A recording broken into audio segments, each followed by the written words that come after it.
On part en Turquie puisque les manifestations continuent. Regardez, des dizaines de milliers de personnes qui restent mobilisées. Les marées humaines dans les rues de la capitale sont impressionnantes avec les images hier soir qui ont fait le tour du monde. Avec cette mobilisation, ça fait plusieurs jours que ça dure. La colère visiblement monte alors que le maire d'Istanbul et principal opposant de Recep Tayyip Erdogan est incarcéré. Scène inédite dans le pays depuis 12 ans. Que se passe-t-il précisément? Et qui est cet homme qui déclenche cette vague de protestation? On en parle avec Magali Berthès, notre éditorialiste internationale. Bonjour Magali. Bonjour Magali. Le colonel Pierre de Jong, consultant géopolitique LCI. Bonjour. Yves Doutriou, bonjour. Bonjour. Ancien ambassadeur de France à l'OSCE, représentant permanent adjoint de la France à l'ONU. Et donc Jade qui nous a rejoint pour nous parler de ce maire d'Istanbul incarcéré qui vient de passer sa première nuit en prison. Qui est-il? Alors, s'il y a une personne qui peut aujourd'hui détrôner Erdogan, c'est bien lui. Ekrem İmamoğlu, 54 ans, maire d'Istanbul et surtout chef du principal parti de l'opposition, CHP. En 5 ans, il est devenu le personnage incontournable de la vie politique turque. À partir du moment en fait où il a rejoint le Parti républicain du peuple, CHP, donc en 2008, il n'a cessé de gravir les échelons jusqu'en 2019 où il a été élu maire d'Istanbul. C'est ce qui marque très clairement la première vraie défaite amère du parti d'Erdogan. 9 points d'écart, vous le voyez, entre les deux partis, soit 800 000 voix de différence, sachant que ces résultats-là que vous voyez, ce sont ceux de juin 2019. Les vraies élections, elles avaient lieu en fait en mai 2019, des élections que le parti d'Ekrem İmamoğlu avait emporté d'une très très courte tête. Erdogan ne l'a absolument pas supporté. Il a fait donc invalider le scrutin pour que se tiennent de nouvelles élections, ces élections-là donc de juin 2019. Avec cette élection, Erdogan était plus affaibli que jamais, sachant en plus qu'à travers toute la Turquie, la machine est en marche. Vous allez le voir sur cette carte.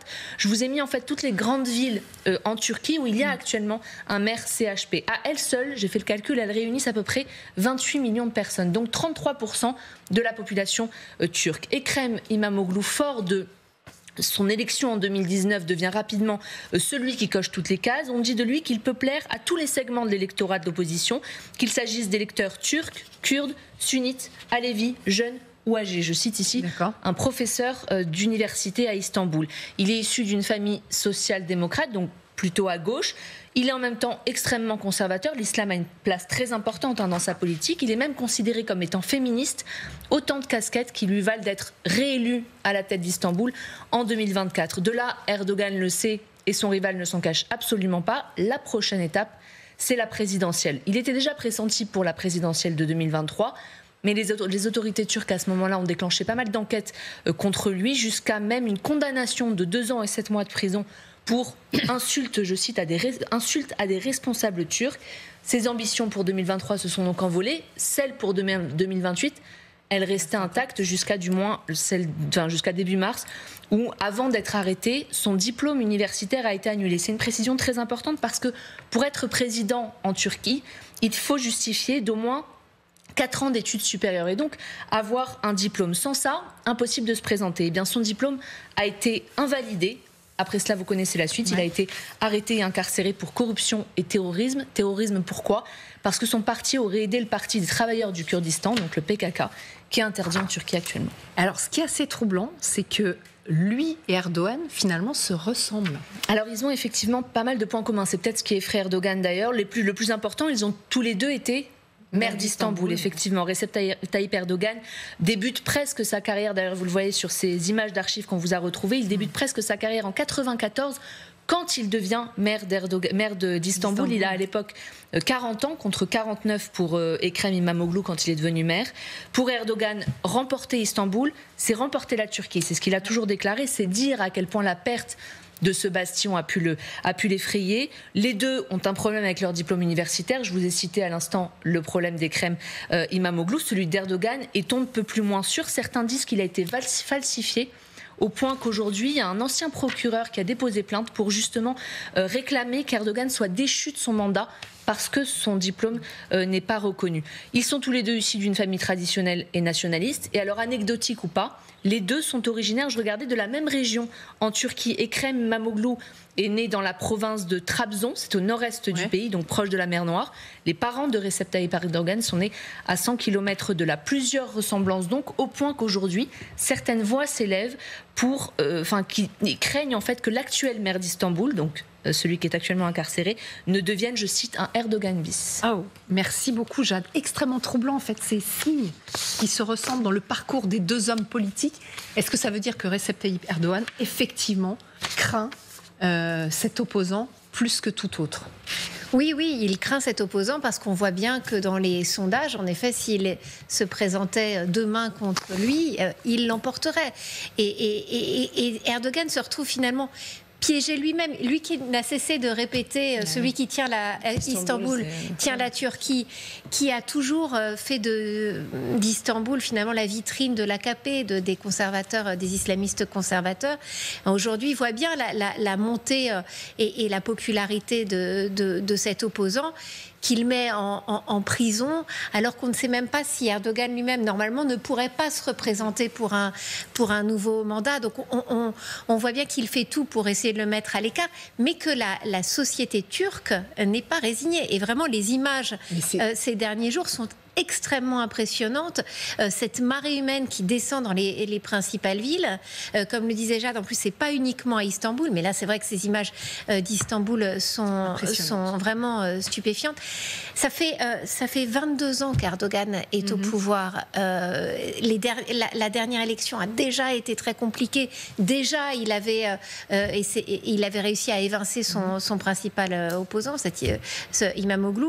Donc là, on sent vraiment un durcissement, vraiment un durcissement autoritaire du pouvoir qui cherche à arrêter son opposant, mais pas seulement, parce que ce sont c'est plus d'1 millier d'arrestations en ce moment en Turquie.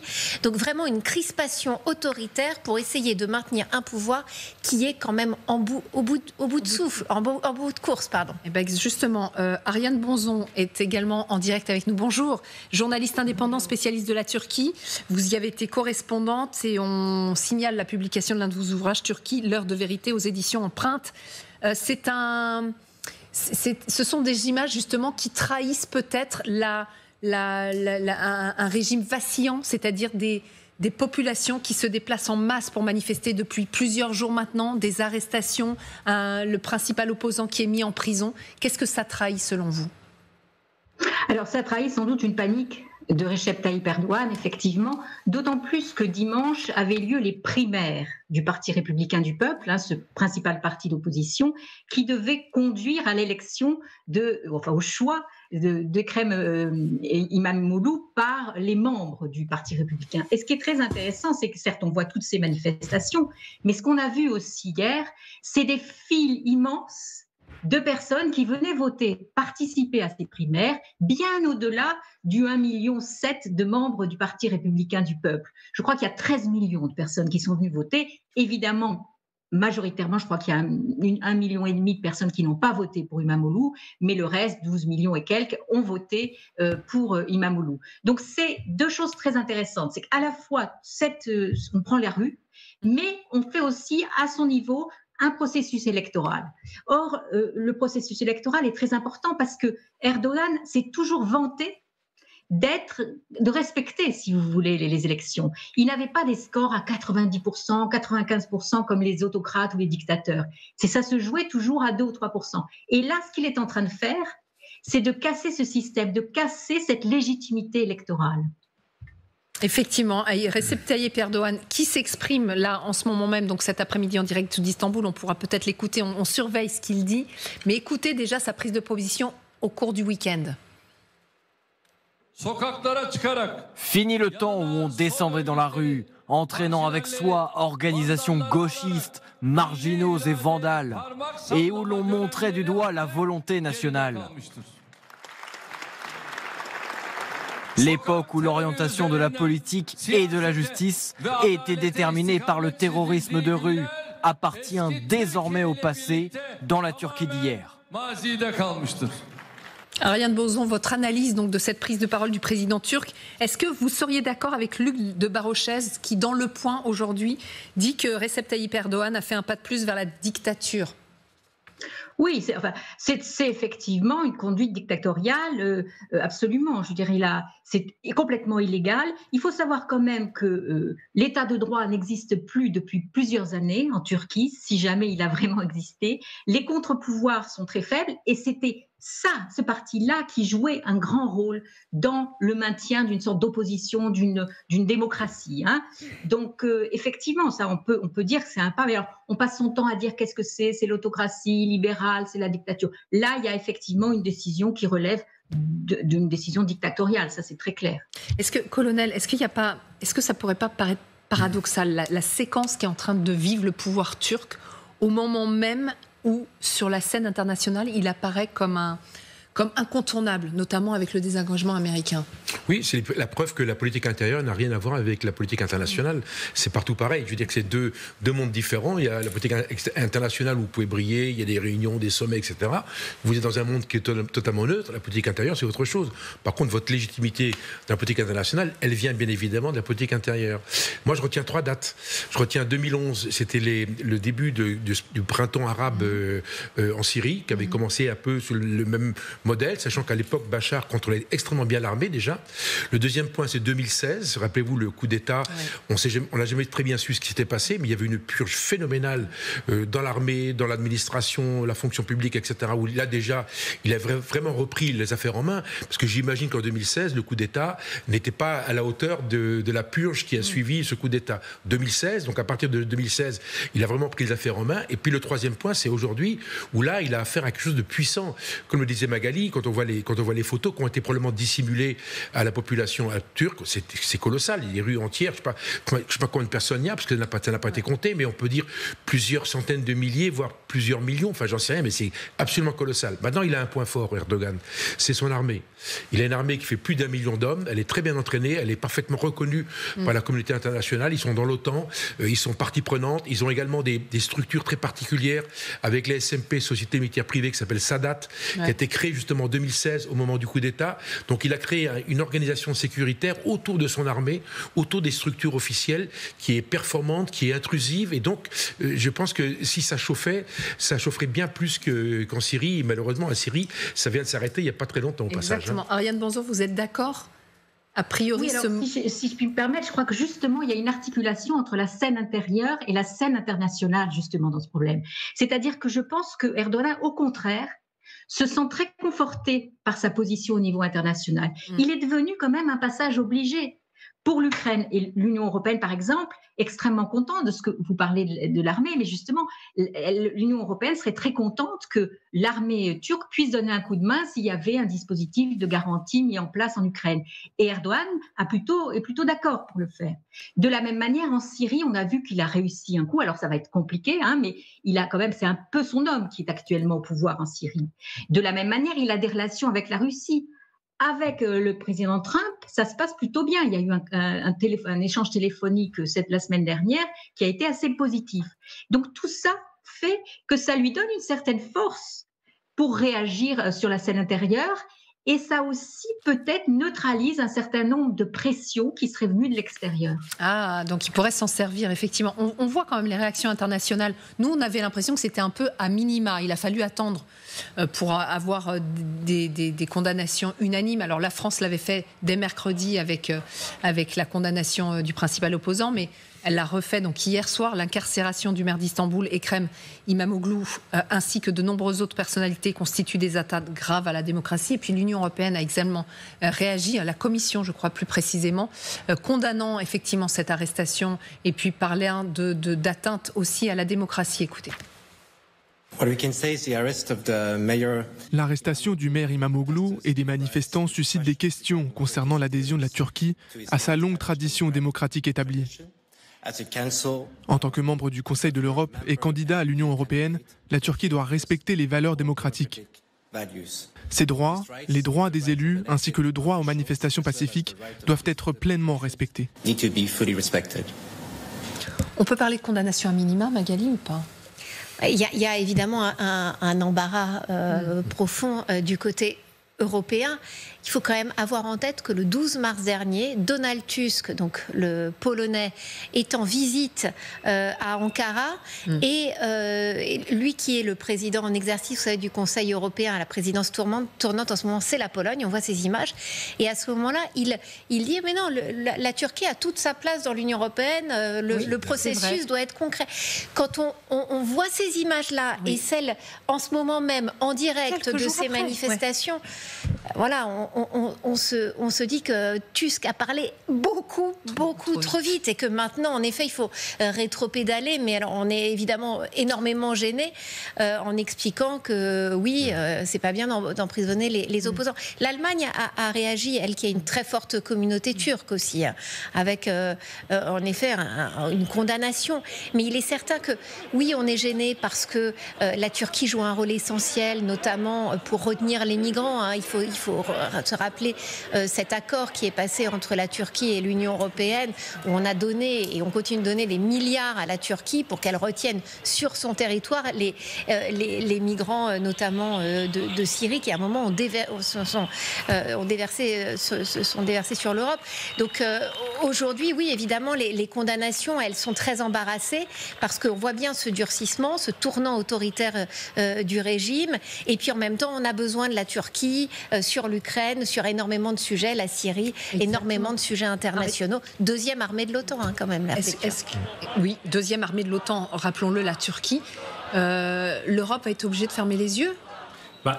Magali a tout dit.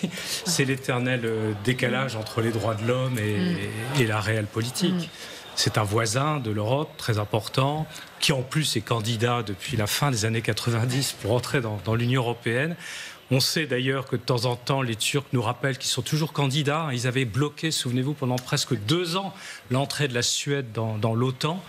Et finalement, ils ont accepté que la Suède entre dans l'OTAN et en échange d'un engagement européen à reprendre des négociations. Rappelons que c'est des négociations qui, de toute façon, impliquent l'unanimité des 27 pour ouvrir un dossier, pour le refermer, que de mémoire, je crois qu'il y a à peu près 35 dossiers. On a dû en boucler 2, 3 ou 4. Donc c'est un très long processus. Mais de toute façon, comme ça a été dit, c'est le débouché de la mer Noire. On parlait tout à l'heure de l'accord sur les céréales qui avait été concilié en quelque sorte par la Turquie et le secrétaire général de l'ONU, avec la Russie et avec l'Ukraine.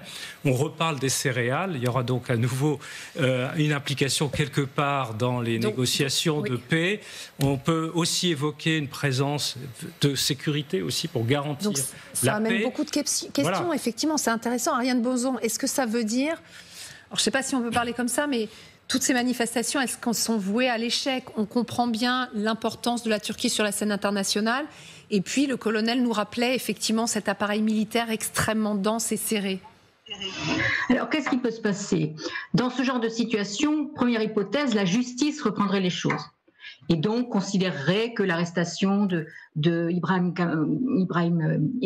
Ekrem İmamoğlu n'est pas justifiée et le libérerait.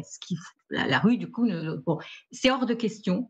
Enfin, c'est presque hors de question parce que le président Erdogan a fait une nouvelle constitution où il s'est donné le droit de nommer lui-même les procureurs, le Haut Conseil supérieur à la magistrature, et c'est lui qui a choisi ses hommes. Donc, à première vue, c'est pas la justice qui va intervenir. Qu'est-ce qu'il y a d'autre comme possibilité? Des élections. Effectivement, le président Erdogan aimerait des élections anticipées. C'est pour ça qu'il s'est débarrassé d'Ekrem İmamoğlu. Pour des élections anticipées, il faut qu'il y ait un vote du Parlement, 2/3 du Parlement qui se prononce en faveur de ces élections anticipées. Entre parenthèses, pourquoi est-ce qu'il voudrait des élections anticipées? Parce qu'il ne peut pas prétendre à un 3e mandat. C'est pour ça qu'il aimerait faire des élections un peu plus tôt pour avoir un 3e mandat. S'il fait le 3e mandat avant le terme de son second mandat, il peut être élu. Donc il faut 2/3 du Parlement, et là, il n'a pas la majorité. Pour avoir la majorité, il faudrait que les Kurdes votent pour lui, le parti kurde. Or, le parti kurde est associé jusqu'ici avec l'autre camp, avec l'opposition. Il a lancé un processus de paix, donc il espère neutraliser les Kurdes et les amener vers lui.